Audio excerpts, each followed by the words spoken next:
Hello साथियों, नमस्कार साथियों, आपका रोजगार आईटीआई अवधेश में स्वागत है। साथियों, आज की क्लास में हम बात करने वाले हैं ITI first year electrician trade theory की। आप लोगों को मैंने कहा था साथियों कि एनसीईआरटी बोर्ड की तरफ से, यानी कि अगर हम बात करें नियमी पैटर्न पे आधारित जितने भी आपके क्वेश्चंस हैं, यह आपकी परीक्षा के लिए बहुत ही इंपॉर्टेंट है। जो भी आपका सीबीटी परीक्षा होगा मेरे भाई, इसमें जो है आपके मैक्सिमम, यानी हम कहें साथियों कि यहीं से जो है आपके परीक्षा में प्रश्न पूछते हैं। अभी मैं आप लोगों को नियमी पैटर्न का क्वेश्चन कराने के बाद जो है आपको प्रीवियस ईयर का पेपर भी हल करा दूंगा। देख लीजिएगा कहाँ से जो है प्रश्नों को पूछा गया है ना। तो साथियों, आइए क्लास को हम शुरू करते हैं। और क्लास को शुरू करने से पहले आपसे निवेदन रहेगा मेरे भाई कि जो भी साथी अगर अभी तक आपने क्लास को लाइक न किया हो, क्लास को लाइक कर लेना। अगर आप चैनल पे पहली बार हो तो चैनल को सब्सक्राइब कर लेना, ताकि आपको क्लास की नोटिफिकेशन मिल सके। अगर आपके मित्र हो तो उनके साथ भी क्लास को शेयर कर देना, ताकि वे भी क्लास से जुड़कर अपनी पढ़ाई कर सके। तो आइए साथियों, क्लास को स्टार्ट करते हैं। तो यहाँ पर देखिए, जो पहला प्रश्न आपसे पूछ रखा है मेरे भाई, तो यहाँ पर कह रखा है कि इस सुरक्षा चिन्ह का नाम क्या है। जो सुरक्षा चिन्ह आपके सामने दिख रहा है, इसका नाम क्या है ना। अब यहाँ पर देखिए, अब आप देखेंगे तो चार ऑप्शन ऐसे ही आपकी परीक्षा में भी देखने को मिलेगा, है ना। और आप लोगों देख रहे हैं कि परेशान है कि माइनस मार्किंग होता है क्या। तो सिलेबस का स्ट्रक्चर और सारे प्रोसेस मैंने आपको पहले भी बता चुका हूं। तो यहाँ पर जो प्रश्न है इसके बारे में बात करते हैं। तो देखिए, यहाँ पर चेतावनी चिन्ह की बात किया है। तो अगर हम चेतावनी चिन्ह की बात करें मेरे भाई, तो चेतावनी चिन्ह जितने भी होते हैं सब ट्रेंगुलर में होते हैं, यानी कि त्रिभुज की आकृति में होते हैं। तो चेतावनी तो चिन्ह होगा ही नहीं, है ना। अगर हम आवश्यक चिन्ह की बात करें, तो आवश्यक चिन्ह क्या होता है कि जैसे मैंने आपको पहले भी बताया था कि जैसे आप अपने वर्कशॉप में काम कर रहे हैं ना, किसी भी वर्कशॉप में हो, है ना, मान के चलिए किसी मशीन पे आप काम कर रहे हैं, तो उस मशीन पर काम करने से पहले आपको जो है कुछ आवश्यक उपकरण होते हैं। जैसे अगर हम बात करें, ग्लव्स आपने पहन लिया, या आप बाइक चला रहे हैं अगर हेलमेट पहन लिए, तो ये आपके आवश्यक चिन्ह के अंतर्गत आते हैं, ठीक है। अगर हम निषेधक चिन्ह की बात करें, तो आपको भी पता है निषेधक चिन्ह जो है हमेशा क्रॉस पॉइंट में होता है ना। तो यहाँ पर जो बच रहा है आपका क्या, सूचनात्मक चिन्ह। तो ये जो है आपको एक सूचना देने का जो है काम करता है। तो आंसर आपका क्या बन जाएगा यहाँ पर, डी, सूचनात्मक चिन्ह हो जाएगा। अगले प्रश्न पे बात करते हैं। यहाँ देखिए, अगला प्रश्न आपका क्या कर रखा है, कह रखा है कि अग्नि का समन क्या है। जो अग्नि का समन है यह क्या है। अब यहाँ पर आप देख सकते हैं, यहाँ पर कह रखा है कि स्मूथरिंग, ठीक है। इस बात को आप थोड़ा सा ध्यान दीजिएगा। स्मूथरिंग का जो अगर हम हिंदी बात करें, तो यहाँ पर दम घुटना होता है ना। जैसे कि आप सांस प्रॉपर रूप से नहीं ले पा रहे, तो यहाँ पर जो है ये आपका स्मूथरिंग होता है, यानी कि दम आपका घुट रहा है। कुल मिलाकर यहाँ पर दम किस लिए घुट रहा है, क्योंकि आपको ऑक्सीजन की जो मात्रा चाहिए वह पूर्ण रूप से नहीं मिल पा रही। तो यहाँ पर जो प्रश्न पूछा है उसके बारे में बात करते हैं। तो यहाँ पर कह रखा है कि अग्नि का समन क्या है। जो अग्नि का समन है यह क्या है। तो यहाँ पर देखिए, अगर हम आग की बात करें मेरे भाई, तो कोई भी आग हो, है ना, तो यहाँ पर आपको पता है कि ईंधन की जरूरत होती है ना।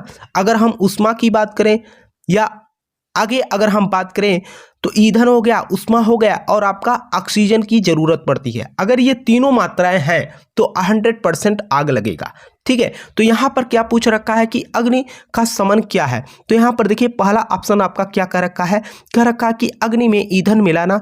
क्या अग्नि में अगर हम ईंधन मिला रहे हैं, तो क्या हम यहाँ पर अग्नि का समन कर रहे हैं, नहीं। अगला प्रश्न, अगला ऑप्शन आपका देखिए क्या कह रहा है, अग्नि से ईंधन अलग करना। अगर अग्नि से आप ईंधन को अलग कर देना है, तो क्या अग्नि का समन आप कर रहे हैं, नहीं, ठीक है। जल का उपयोग करके तापमान कम करना। जल का उपयोग करके आप तापमान को कम कर देंगे, तो क्या आप जो है यहाँ पर अग्नि का समन कर रहे हैं, ऐसा नहीं। यहाँ पर देखिए, अग्नि का ऑक्सीजन की आपूर्ति से अलग करना। जी हाँ, जो आग है अगर वहाँ पर हम ऑक्सीजन की आपूर्ति को ही अलग कर दें, तो वहाँ पर आप जानते हैं कि आग क्या होगा, ऑटोमेटिक बुझ जाएगा, है ना। कहने का मतलब आपको मैंने अभी बताया मेरे भाई, आग जलने के लिए क्या क्या जरूरत होती है, ईंधन की और उष्मा की और ऑक्सीजन की, है ना।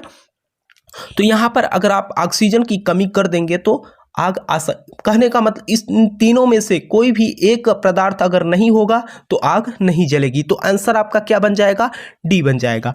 आइए अगले प्रश्न पे बात करते हैं।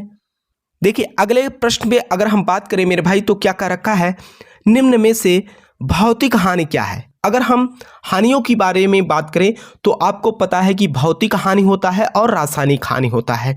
अब यहाँ पर जो पूछ रखा है निम्न में से भौतिक हानि क्या है, तो यहाँ पर धूम्रपान जो होता है क्या ये भौतिक हानि है? नहीं। अगर हम कंपन की बात करें जो आपका वाइब्रेशन होता है, ठीक है, तो यहाँ ये जो है आपका भौतिक हानि होती है। आप लोग देखते होंगे जैसे कि कोई इंजन हो गया है ना, तो अब जब दोनों पार्ट को, यानी कि अगर हम बात करें जैसे एग्जाम्पल के तौर पे आप देखते होंगे बाइक चला रहे हैं तो उसमें साकर लगा होता है ना, तो साकर किस लिए लगाया जाता है, जो आपका कंपन हो या जो झटका हो उस झटके को क्या करता है वो सहन कर सकता है ना। तो यहाँ पर जो आपके साथ भौतिक हानि होती है ना या कोई दुर्घटना होता तो उसे क्या करता, यहाँ पर बचा लेता। तो यहाँ पर जो प्रोसेस हो रहा है ये कंपन, या हम कहें कि ये जो प्रोसेस हो रहा है यहाँ पर भौतिक हानि से बचाने के लिए हो रहा है। तो यहाँ पर आंसर तो आपका कंपन ही हो जाएगा, ठीक है। क्षरण की बात करें, क्षरण क्या है, अब यहाँ पर स्टूडेंट समझ नहीं पाते क्षरण क्या है। क्षरण की अगर हम बात कर रहे हैं मेरे भाई तो यह जो है आपका, जैसे कि आप देखते होंगे किसी लोहे में जो है अगर जंग लग जाती है तो वह जो है आपका क्या है, रासायनिक परिवर्तन होता है या रासायनिक हानि है, ठीक है। रेडियो सक्रियता यह भी क्या है आपका रासायनिक हानि है, ठीक। आंसर आपका क्या बन जाएगा, बी बन जाएगा, कंपन। अगले प्रश्न पे बात करते हैं। देखिए अगला प्रश्न आपका क्या कर रखा है, कर रखा है कि निम्न में से अग्निरोधक को उपयोग करने का सही क्रम क्या है। निम्न में से अग्निरोधक को उपयोग करने का सही क्रम क्या है। अब देखिए आपकी परीक्षा में जो मैं आपको बता रहा हूं साथियों, ये 2023 में भी परीक्षा में पूछा गया और 2024 में जो आपका हाल ही में परीक्षा हुआ है यहां पर भी पूछे गए हैं। अभी मैं आपको बोला साथियों कि आपको मैं प्रीवियस ईयर का पेपर भी करा दूंगा, तो आप देख लीजिएगा यहीं से जो है प्रश्नों को क्या किया गया है, बार बार रिपीट किया गया है ना। तो यहाँ पर देखिए अगर हम बात करें तो सबसे पहले अगर हम यहाँ पर बात कर लेते हैं तो क्या निम्न में से अग्निरोधक को उपयोग करने का सही क्रम क्या है। तो यहाँ पर देखिए जो खींचना, उसके बाद हम क्या करते हैं निशाना लगाते हैं, फिर क्या करते हैं स्विच को दबाते हैं, फिर हम क्या करते हैं घुमाते हैं। तो यहाँ पर आंसर की अगर आप बात करेंगे पहला ही हो जाएगा। बाकी मैं जानता हूँ कि आप लोगों की तरफ से काफ़ी इस बात को लेकर भी कमेंट आ रहे थे कि सर जैसे कि जो प्रश्न है उस प्रश्न के साथ जो है वह टूल अगर आप साथ में PDF में लगा देते तो बहुत ही अच्छा था। मैं साथियों आपको बता दूं कि नेक्स्ट क्लास जो भी आएगी है ना, उसमें मैं आपको जो टूल्स के बारे में पूछेगा साइड में मैं आपको यहाँ पर जो टूल रहेगा उसका चित्र भी आपको दिखा दूंगा और क्या होता है कैसे काम करता है सारे सिस्टम उसका मैं बता दूंगा, ठीक है। तो ये पहला क्लास है ना, तो मैं आप लोगों से कहना चाहूँगा कि आप लोग जो है ये क्लास करिए और उसके बाद जो है आपको प्रॉपर रूप से क्लास मिलती रहेगी। अगर आप परीक्षा की बात करेंगे, परीक्षा आपका जुलाई अगस्त में होगा है ना, CBT परीक्षा, ठीक। तो आइए हम अगले प्रश्न पे बात कर लेते हैं। इसका आंसर आपका पहला ही बन जाएगा। यहां पर देखिए अगला प्रश्न आपका क्या कर रखा है, अगला प्रश्न आपका कह रखा है कि 5S संकल्पना में निम्न में से कौन सा चरण स्टैंडर्डाइजेशन को इंगित करता है। तो यहाँ पर अगर हम बात करें जो आपका प्रथम चरण होता है वह तो 60 को डिनोट करता है। अगर हम द्वितीय चरण की बात करें मेरे भाई, प्रथम आपका क्या हो जाएगा 60 को डिनोट करता है। अगर हम द्वितीय चरण की बात करें तो यह जो है सेट इन ऑर्डर को डिनोट करता है, ठीक है, सेट इन ऑर्डर को डिनोट करता है। अगर हम तृतीय की बात करें तो यह जो है साइन को डिनोट करता है। अगर हम चतुर्थ की बात करें तो चतुर्थ जो है आपका स्टैंडर्डाइजेशन को इंगित करता है। तो आंसर आपका क्या बन जाएगा, डी बन जाएगा, ठीक। हम अगले प्रश्न पे बात कर लेते हैं। अगला प्रश्न देखिए आपका क्या कर रखा है और ये परीक्षा के लिए आपके बहुत ही इंपॉर्टेंट है ना। ये प्रश्न क्या कर रखा है कि कौन से प्लायर का उपयोग तार के हुक और लूप बनाने में होता है। कौन से प्लायर का उपयोग तार के हुक और लूप बनाने में होता है। अब यहाँ पर अगर हम बात करें जो आपका तार होता है, हुक का मतलब मेरे भाई गोल, या हम लूप जो बना रहे हैं उसको गोल में बनाकर उसको बार बार क्या करते हैं, घुमाते हैं। तो हम इसके लिए जो है कौन सा प्लेयर इस्तेमाल करेंगे, तो यहाँ पर जो है अगर हम बात करें तो फ्लैट नोज प्लेयर का, अगला कह रहा है कि लॉन्ग नोज प्लेयर का, तो यहाँ पर जो है हम राउंड नोज प्लेयर का इस्तेमाल करते हैं। ठीक है, तो ये साथियों रहा आपका छठा प्रश्न। देखिए यह क्लास मैं इसलिए लेके आया साथियों क्योंकि आप लोगों की तरफ से काफ़ी कमेंट्स और मैसेज आ रहे थे कि सर आप सीबीटी परीक्षा की जो है क्लास स्टार्ट कर दीजिए। तो मैं आपको ये इन्फॉर्मेशन के लिए क्लास बनाया था और आपको ये भी बता दूं साथियों, इसके आगे के जो प्रश्न है उसको मैं आपको नेक्स्ट क्लास में कराऊंगा, है ना। तो आप लोगों से मैं कहना चाहूँगा कि जो भी छात्र अभी तक हमारे चैनल से न जुड़े हों, आईटीआई से रिलेटेड आपको हर अपडेट की जानकारी प्लस आईटीआई से रिलेटेड आपको हर ट्रेड की क्लास भी मिल जाएगी। तो मैं आप लोगों से कहना चाहूँगा जो भी साथी चैनल पे पहली बार हो, चैनल को सब्सक्राइब कर लेना और अपने मित्र के साथ भी क्लास को शेयर कर देना ताकि वे भी यहाँ पर जुड़ के अपनी पढ़ाई कर सकें। यहाँ पर जो भी हम बातें करेंगे मेरे भाई, प्रश्नों को है ना पूरा एक्सप्लेन करके आपको बता देंगे कि आखिर ये क्या होता है, कैसे होता है ना।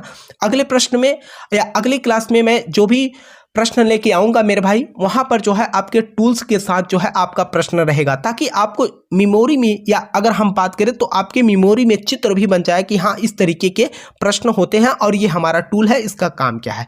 ठीक है, मुझे आशा है साथियों कि आज की क्लास आपको पसंद आई होगी। अगर आपका इस प्रश्न में कोई डाउट या कोई प्रश्न हो तो आप नीचे कमेंट बॉक्स में जरूर कमेंट कर देना ताकि मैं आपको रिप्लाई के माध्यम से या नेक्स्ट क्लास में आपको जो है एक्सप्लेन करके समझा सकूं। ठीक है, तब तक के लिए आपसे मिलते हैं नेक्स्ट क्लास में।